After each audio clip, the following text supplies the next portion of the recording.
Potenciar la creativitat de les persones amb discapacitat intel·lectual és un dels objectius de la Fundació SETBA. Les millors obres estan ara exposades juntament amb la d'altres artistes en una sala d'art barcelonina. En aquesta galeria del centre de Barcelona hi ha espai per diferents expressions artístiques, també per les de creadors amb discapacitat intel·lectual, com aquestes 12 obres seleccionades per la Fundació SETBA, que treballa per la transformació social a través de la cultura. Són artistes que treballen en tallers de diferents entitats socials. Mai abans havien exposat en una galeria, i és que aquí se'ls considera uns professionals de l'art. Busquem els millors artistes que tenen una discapacitat, però per això busquem un jurat professional, un jurat que busqui realment aquesta qualitat en les obres.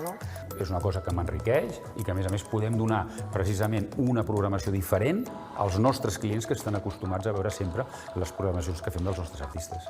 La selecció de la dotzena de quadres que es pot veure a la galeria Pigment fins al 30 de setembre s'ha fet de les més de 1.400 obres que ha rebut la Fundació SETBA, però aquesta no és l'única tria que s'ha fet. Ja fa 12 anys que la Fundació atorga 3 premis amb una dotació total de 7.900 euros als millors d'aquests artistes. Daniel Temporal, per la mosca al nas de la Fundació Enfants. I ahir es va celebrar una gala que visibilitza i difon la feina d'aquests creadors, però també la de les entitats que els acompanyen dia a dia. Pere Gaviria, TV3, Barcelona. Un reconeixement al seu talent artístic i una oportunitat també per veure'ls de prop. El mapa ens porta a un altre punt del país, retrocedim uns quants